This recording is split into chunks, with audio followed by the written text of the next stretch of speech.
Rabbits to us can be so many things: cute little creatures, Easter bunny, creepy mascot in Donnie Darko, food. Have you ever wondered what it is like to be a rabbit?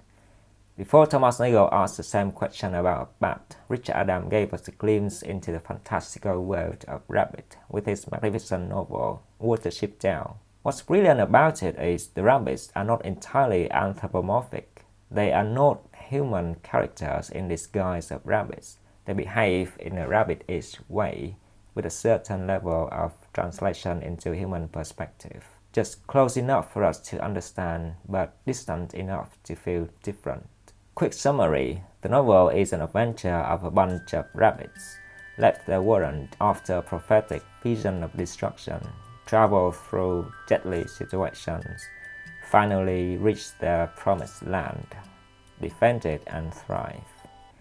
It was made into an animated movie that traumatized generations of kids due to the violent depiction. Later adaptations were toned down, but the vibe is still there. But the real depth of Watership Down is not the plot. It's a phenomenological reconstruction of the world. The rabbits, they have their own language, culture, habit, diet. Now let's dive into the world of rabbits. Let's take a look at souffle. It's the act of going above ground to feed. But unlike human, rabbit needs to graze continuously throughout the day. So souffle expresses a biological need, an urgent one. So they don't kind of eat in the same way people think of a meal like breakfast, lunch, dinner. Yes, that's correct. They chew on their own poop.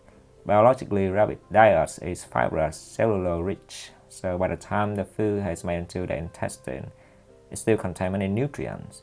So they produce a special type of dropping, which is to be digested again a second time. Throughout the story, this activity is mentioned in a nonchalant way, no disgust, because it is their perception of the world, it's their world, it's their biology, how they behave. It's not ours. Which, again, really made the story so convincing.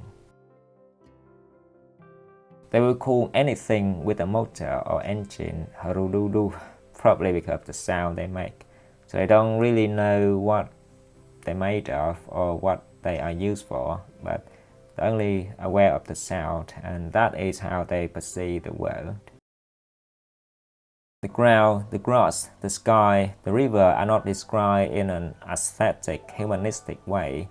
In fact, the gaze is much lower through the rabbit lens and is full of danger. Fox, cat, dog, big bird, big fish. These are all threats that can grasp their necks or their legs in any careless moment. And so much more I can go on and on about in the world of Watership Down. What does it matter and somewhat brilliant? Because it emphasizes the lived experience of the rabbit. We don't read the story as a nature documentary or a fantasy play with human character wearing bunny mascots.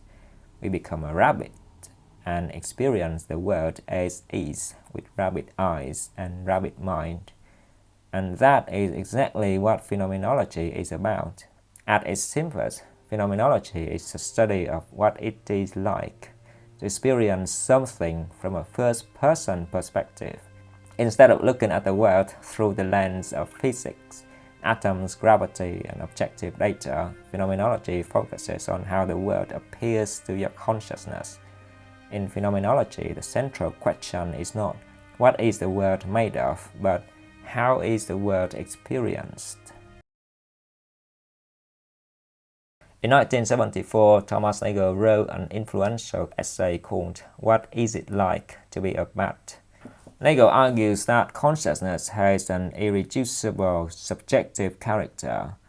There is something it feels like to be a creature. We can describe a bat scientifically, its echolocation, its neural system, its habit, its diet in perfect detail, but none of that tells us what it feels like to be that bat.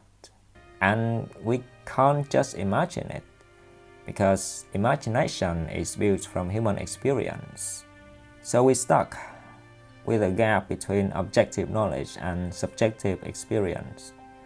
Watership Down doesn't solve the problem that's impossible even now, but it does something else. It pulls you toward the edge of that gap. Even though being limited to a fantastical literature work, it gives you a structured, immersive approximation of a non-human world. If you haven't read it, I recommend you give it a chance. Even though some bookstore may label it as children's book, but it is definitely not just another children's book. It's a rewarding experience, I promise you. Who knows, after reading it, you might want to be a bunny. Until next time.